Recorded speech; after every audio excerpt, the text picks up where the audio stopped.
back to AI Search, the podcast about ML and AI in every industry. We're so excited to have Iva here today to talk about business and side hustles and how it all works together with AI. Hey Iva, how are you doing today? Hi Tanya, I am very good. Yeah. Better than this gray weather. Yeah, of course. So tell me a little bit about what you're doing both at your corporate job and also with your side hustle. So my corporate job is in healthcare industry and I am leading marketing for the region.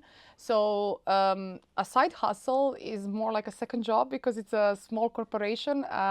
We are working on a dance fitness program. We have 20 girls who are our trainers. We are working across Croatia. So this is like a multitasking, both jobs. Like in every job I have multitasking. So yeah, handling all of that. Yeah, I can imagine. And how many years have you been building this business of yours, this dance school? It's been 8 years already. Oh my God, yeah. So yeah, it's been a long time. But you know, this Corona part, it kind of, I have a feeling of 6 years because of those 2 years of let's say, a pause. So yeah, it's been 8 years, a long period, I would say. Yeah. But it's so fast. It goes so fast. So I don't have a feeling of this period. Of course. How does AI kind of come into place in your corporate job with the marketing? Like, where do you get to use it? Are you allowed to use it? And how does it help you if you are able to use it? Mostly I use it for small tasks that are not very creative, let's say. So where I don't have to use my imagination, maybe to put some info in AI and then it makes a newsletter out of it to have. But most of this corporate talk, that's difficult for me, especially from these countries, Croatia, Balkans and all of that. We're not that, you know, we're direct. Exactly. So I need some kind of help on, you know, giving the feedback in corporate language or talking about success story in corporate language. So this is kind of the thing that I say in my words and then, you know, just put it in a corporate language, please. Yeah. This is mostly what I use it for in corporate business. Yeah. And how about going on your dance school? Like, where are you using it there? I mean, if there's 20 trainers, I'm sure there's a lot of communication between each other to make those programs work in different regions also in Croatia, right? Yeah, exactly. It's mostly, I think, the biggest challenge for me is navigating social media because this business has been, you know, a core business, has been for a long time very successful. So girls are on my level of communication. I don't have to, you know, tiptoe around that too much. Since I am a leader, then mostly I have to find a way of giving feedback and things like that. But mostly where I use it is give me ideas of next month of posts for social media or something like that, or like how can I give this message the best to the new trainers that I want to attract or something like that. So that's mostly, or how to use TikTok in a efficient way or things like that, like strategies where I am not someone who has a good experience, or I am not someone who went to school for that. You know, I have not been doing TikTok for like, I don't know, 20 years. I have been dancing for 20 years, but you know, TikTok is a new thing. So there are things that I don't know that maybe are general knowledge, but then I don't Google it. Mostly earlier, I would Google those things and it would take a lot of time. So now when I can just use AI, it kind of filters what I need, or if it says something wrong, I'm like, okay, this is not what I meant, then I just rephrase it and I can say, please tune it down, move it up, do this, do that. So it's easier to give a direct message from my mind to the AI than to transform it in like a search thing. Okay.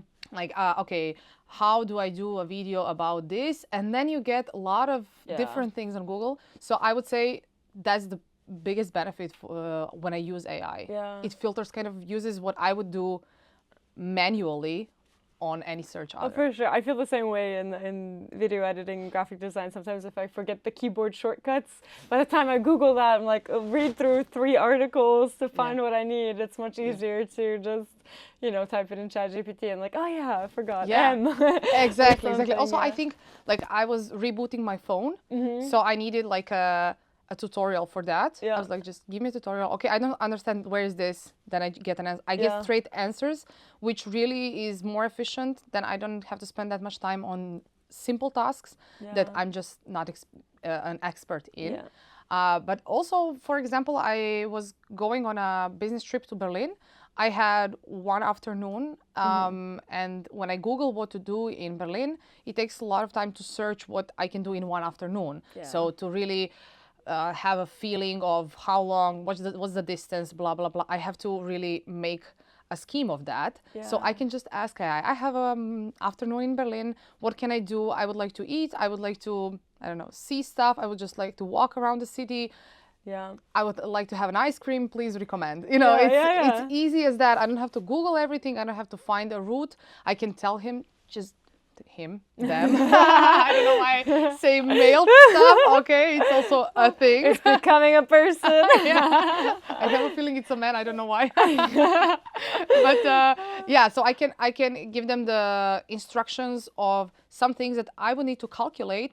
And then I just get a short answer straightforward. Yeah, exactly. And I think that's much faster than searching, make your own plan. I mean, before there was whole companies doing like travel itinerary for people, and now you can kind of just get by. Maybe it might not be the best, but I still think it's much better than just coming up to a city and randomly throwing yourself there. And I think it's easier than to Google again. If you find something, like there is a place that has this kind of food, then you go on a Google and then you search about it, but at least you have a place, or at least you have narrowed down the search query, what you want. Yeah, exactly. Do you think all, like, you know, business owners, I think a lot of modern businesswomen today, they're holding up 2 full-time jobs, or, you know, or three projects or ideas, or even freelancers that are doing many, like 8 to 10 different projects in their time, just to, you know, get their salary in and follow their dreams. I think with dance, I think that's also something you probably always want to do your whole life. Do you think it's just going to have to be crucial that they start using, you know, optimization tools and automation tools in order to get their jobs done? I believe it's already crucial. I think it's one thing that makes our life easier finally. We had to juggle between different stuff all the time. For example, I was planning my wedding for a year and a half, and the one thing that I was missing is that locally I couldn't search on AI something locally, like how do people start their wedding at home? This is something that is specific for our region. So then, okay, there are tools like on Facebook, some groups or something like that, but it would still, you know, help me. So I do believe in future a lot of things we can benefit from those things, but still I am afraid that we are gonna get faster and faster. Then it's the expectation is gonna be much higher because you have AI. You can manage that, and then when you can manage, you can do more and more and more and more. So I think this happened during COVID time. We started being very fast because you can have. Today I saw a TikTok on a topic of person having a Teams meeting on a phone and putting it on a security on the airport on the airport. So it was going through, and so you can be on a call wherever, right? And this is something that made our life faster. So I am a little bit afraid that when we can do more, we get faster, but also if you know how to manage it, then you can be more free and you can have more free time. Exactly. Right? So it's the crucial thing is how to balance it, but you can ask AI also about that. I was in 2021. I had to fly back to the U.S. and I took a day off from work, but we had a really important Teams call, and I was like, all right, Turkish Airlines, paying the $30 for the internet. Here we go. Hopefully I can connect. I connected with video on and everything from like over the Atlantic Ocean somewhere randomly. It's just, we're so well connected now, and there's so many tasks that have to be done that I don't know, in my job also, I don't think I would be able to get everything done without some sort of help with some automation tools. And also just our whole team of marketing is only 2 people in our company, and we can do so much. Yet, you know, maybe 10 years ago, I would need like 1 person for PR, 1 person for, you know, content creation, 1 person for photography, videography, 1 person for, you know, all web design stuff. And now it's kind of, everything is kind of, these careers are kind of blending together, and the expectations a lot. So cost effectiveness is actually also a thing here. Exactly, but I think the expectation is that we as employees kind of break out of the box, and you can't stick in one pathway anymore. In order to, excel, you're going to have to do more than just your job. Yeah, and I think there is a freedom in that, because now then you can choose what you want to do. Yeah. You don't have to do some boring stuff. Like for me, writing a newsletter is boring stuff, because doing the project that will be in the newsletter, that's the fun part. Yeah. And then when you have to write down all of that, then you have to really think about it. It takes much more energy for me. So I can choose what I want to do, and the rest I can choose AI or choose people who will use AI or something. So it can be really a tool that can free you, but you really have to be mindful in using it. So there are challenges, but as you say, actually, when I hear what you're saying, yes, we have already been faster in what we do, but now we need someone for help, something for help. Something to help us out. Yeah, but I consider them already talking about AI as a person, so I feel like you're not the only person. I think a lot of people consider AI kind of like a companion. Okay, there's no physical robot or, fake human here. I mean, that exists, obviously, but in a sense, it's kind of like your little buddy who's helping you. It's like the little paperclip for Microsoft Office. Yeah, exactly. The Windows. For me, it's like my older sister, because before I would ask her when I'm too lazy to search something, then I'm like, Yelena, do you know? And then sometimes she searches, or she already knows, because she's a bigger sister and she knows everything. But for me, it's like a bigger sister that I can ask anything. And I also heard somewhere on the internet, someone said like, okay, Google search. If someone would know my Google search, it would be embarrassing. But if someone would know what I'm asking AI, that would be embarrassing. That would be because bad. I think I'm starting to use it for very broad things, like healthcare, like mental health. Health things. Like, I don't know, I want to start something new. I know that my wish was something that I remember from my childhood. How can I do that now? Because there are possibilities, and someone can actually tell me how, but not maybe from my circle of people. So this is some knowledge that I cannot get from the circle of my people. It's something extra.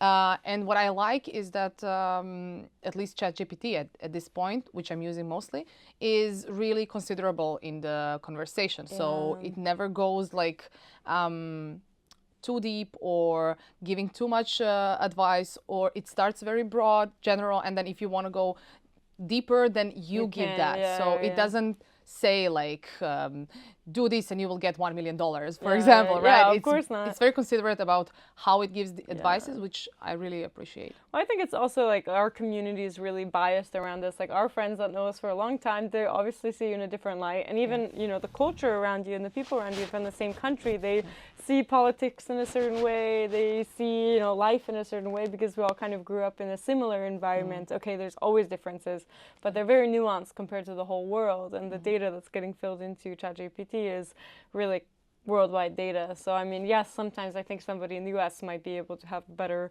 let's say, bias with ChatGPT, but for us, it's very like plain advice that's very like mathematically based. Yeah, my friend just sent me like a picture of how the same question she put in Google, and then the same question in ChatGPT. It was about war in Iran. Yeah.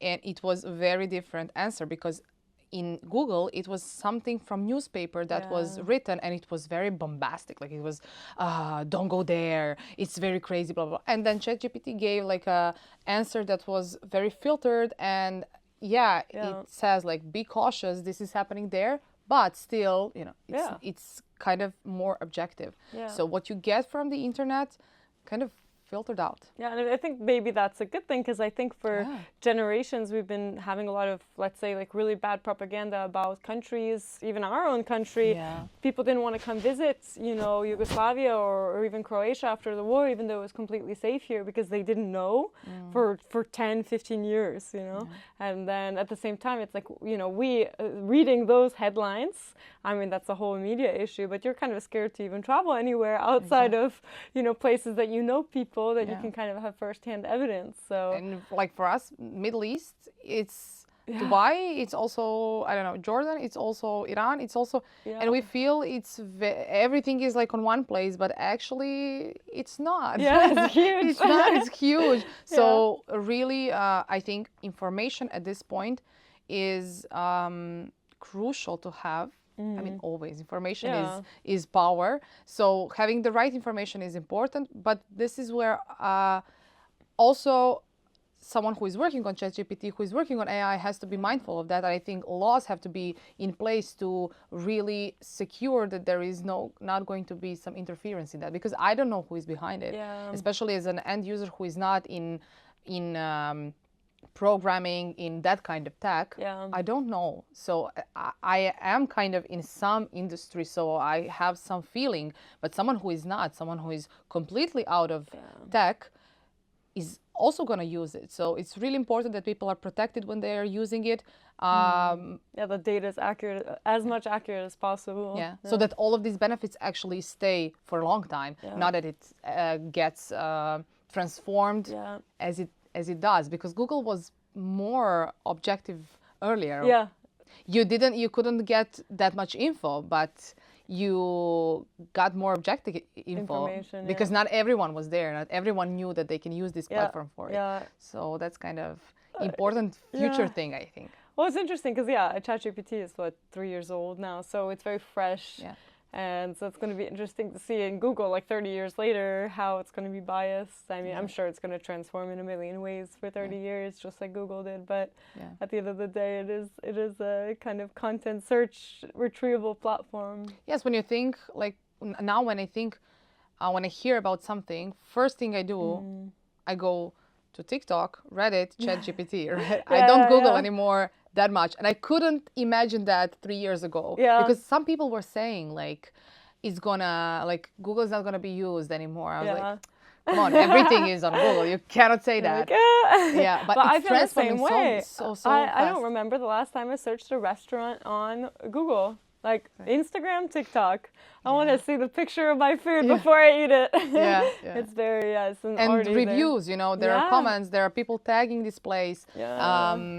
Much more of a personal touch, I would say. Because on Instagram, on TikTok, you get a review from a person. So it's not just some article that was maybe paid or something like that. I have a feeling you can deep dive in some information that you need. Oh, for sure, for sure. Well, just to end out the podcast, what's your advice for a young business owner, going forward, and how to start implementing AI for them, kind of just to get going? I would say ask anything. Yeah. When you were scared to ask because you got maybe some feedback on this was a stupid question, or we always feel it's a stupid question, but there no one knows. At this point, no one knows. Still be mindful of the information you put there. Always be aware of the name, of the picture, of everything that you put there, that it's somewhere, that it's online. But don't be afraid to ask. And that was an advice that I would give even in real life. But now even more because no one knows, no one can judge.